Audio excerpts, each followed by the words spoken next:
parashut bilan sakrab olgandan keyin aeroplan tushib ketmay, o'zi uchib ketdi. Bu balkim tarixdagi birdan-bir g'alati aeroplan hodisasi bo'lishi mumkin.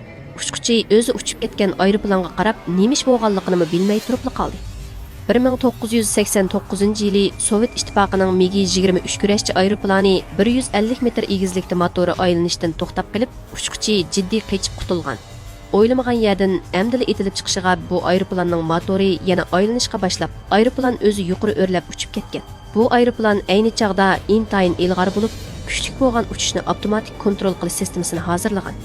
U aeroplanning kontrolligini yo'qotish holatida turayotganligini tekshirib, motori yana aylangandan keyin uçquchi bo'lmagan taqdirdami, aeroplan o'zi chiqargan har xil avtomatik buyruqlarga asosan dastlabki uchishni saqlab qilib uchib ketgan. Undaqda bu aeroplan uchib qayerga boradi? Qandaq qo'nadi? Aeroplan nemishqa tuyuqsiz o'zi uchib ketdi?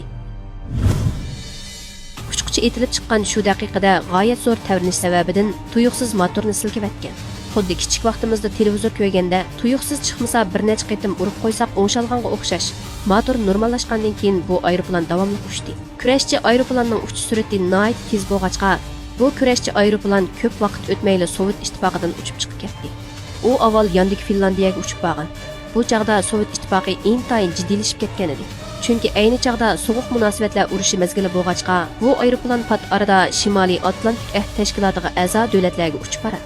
U chaqda bir nima demak tasidi. Shuning bilan bu osiylik qochgan aeroplanni qo'g'lab tutish to'g'risida buyruq tushirdi. Ammo bu kurashchi aeroplanning sur'ati bek tez Yevropadagi har qaysi davlatlarning ko'lami kichik bo'lg'achqa, qo'g'lab yetishib olmayli turib bu odamsiz. Kurashchi aeroplan Shimoliy Atlantik ahd tashkilotidagi Germaniyaga uchib bordi. Ondan darhol Germaniya tarafidan bayqilib qoldi.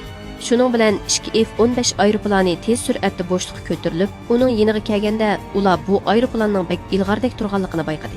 Bu aeroplanda şoför yo'q bo'lib qolmay, hatto aeroplan bo'limchisining qapqaqimi yo'q edi.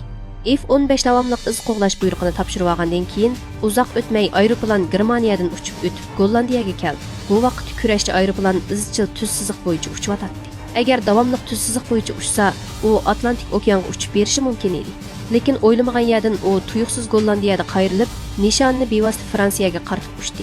Shuning bilan Fransiya jiddiylashib, aeroplan Fransiya chegarasiga kirsila darhol etib tushirishni qaror qilib turganda, Fransiyaga yana 15 kilometrga yaqin joydagi Belgiyada Sovet ittifoqining bu MiG-23 aeroplani tuyuqsiz tushib ketdi.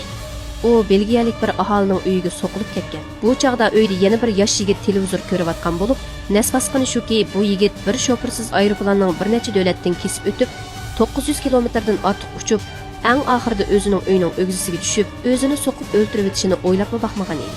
Sovet ittifoqi bu yigitning oilasiga 680 ming Amerika dollari to'lan berib, bu tragediyani oxirlashtirdi.